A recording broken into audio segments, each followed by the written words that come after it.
વડોદરાના મેયર પિંકીબેન સોનીએ જણાવ્યું હતું કે વર્ષો પહેલા પૂર્વ મેયરના સમયમાં આ કેમેરાની સિસ્ટમ ચાલુ કરવામાં આવી હતી, જ્યારે માત્ર મેયર ઓફિસમાં અને સિક્યુરિટી ઓફિસમાંનો એક્સેસ હતું. મને લાંબા સમય સુધી એવો પણ ખ્યાલ ન હતો કે કોર્પોરેશનમાં આ રીતના કોઈ જગ્યાએ એક્સેસ છે. પરંતુ જે દિવસે એક મોરચો આવ્યો એ દિવસે મને તાત્કાલિક અમારા જે મ્યુનિસિપલ સેક્રેટરી છે તેમની ઓફિસમાં જઈને મોરચાને એટેન્ડ કરવાનો હતો. ત્યારે મારા ધ્યાને આવ્યું કે ચિંતનભાઈની ઓફિસમાં કેમેરા દ્વારા બધા જ મેયર ઓફિસની જે ત્યાંથી છેલ્લી ચેરમેનની ઓફિસ છે ત્યાં સુધી આ બધું જ વિઝન ત્યાં દેખાય છે.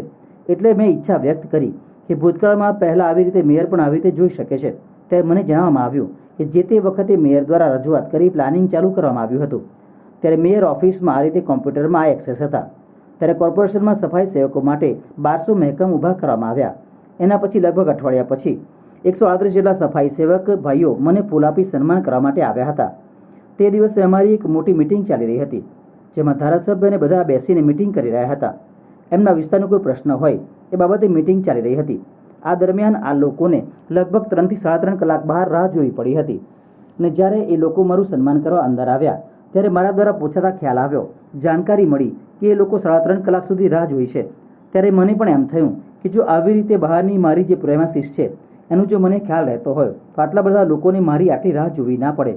અને જે મારી મિટિંગ ચાલતી હતી એટલે અમારો સ્ટાફ દ્વારા અંદર મિટિંગમાં ડિસ્ટર્બ નથી કરવું એટલે એમ કરીને કોઈ અંદર આવ્યું નહીં અને ફોન પણ કર્યો ના, જેના કારણે લગભગ 138 જેટલા અમારા નાગરિકો જે લોકો આ સન્માન કરવા આવ્યા હતા એટલા પછી મેં રજૂઆત કરી કે શું મેયરના રૂમમાં એક્સેસ આપી શકાય છે. એટલે પછી મ્યુનિસિપલ સેક્રેટરી દ્વારા માહિતી આપવામાં આવી કે સર્વપ્રથમ મેયરની ઓફિસમાં જ એક્સેસ હતો.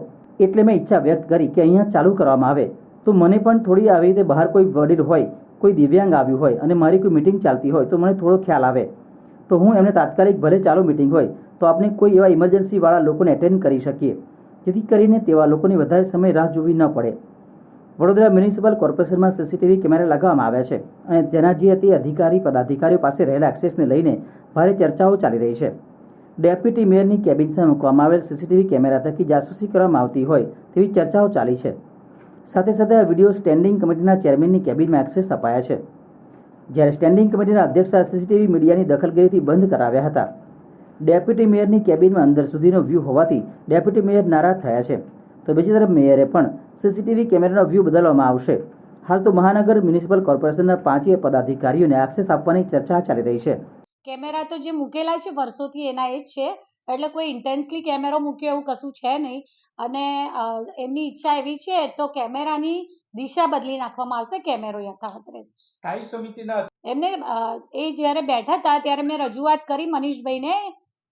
ત્યારે મેં કીધું હતું કે 5 પદાધિકારીમાંથી જેને પણ એક્સેસ જોઈએ એને તમારે એક્સેસનું જોઈન કરીને એમના રૂમમાં એમની ઓફિસમાં આપવાનું. આ વાત અમારે એમની હાજરીમાં થઈ. સ્થાયી સમિતિ અધ્યક્ષે તમારી પાસે માંગણી કરી હતી કે ડાયરેક્ટ અધિકારીને હુકમ કરીને એક્સેસ માંગ્યું છે? એટલે આ જ્યારે મેં રજૂઆત કરી ત્યારે ચેરમેન શ્રી બેઠા હતા તો બોલ્યા કે મારામાં થતું હશે તો કરી દઈશું, વાંધો નહીં, મારામાં થતું હોય તો મને પણ કરી આપજો.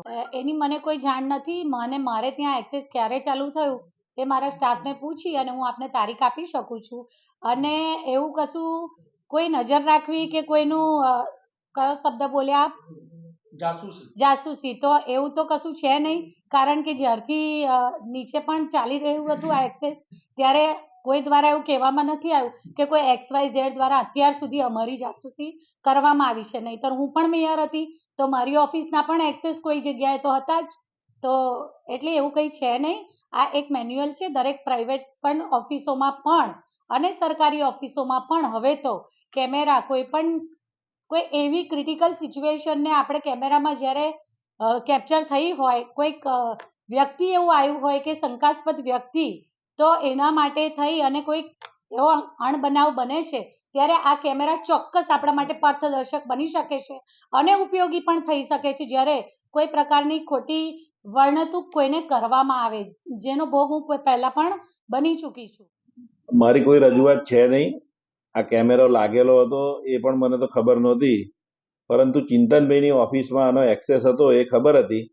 અને ક્યારથી ચેરમેનને એક્સેસ મળ્યો, મેયરશ્રીને ઓફિસમાં મેયરશ્રીનો તો અધિકાર છે એક્સેસ લેવાનો, તો એનો તો કોઈ પ્રોબ્લેમ છે જ નહીં. અને ચેરમેનશ્રીએ પણ જો એક્સેસ લીધો હોય તો મને ખબર નથી.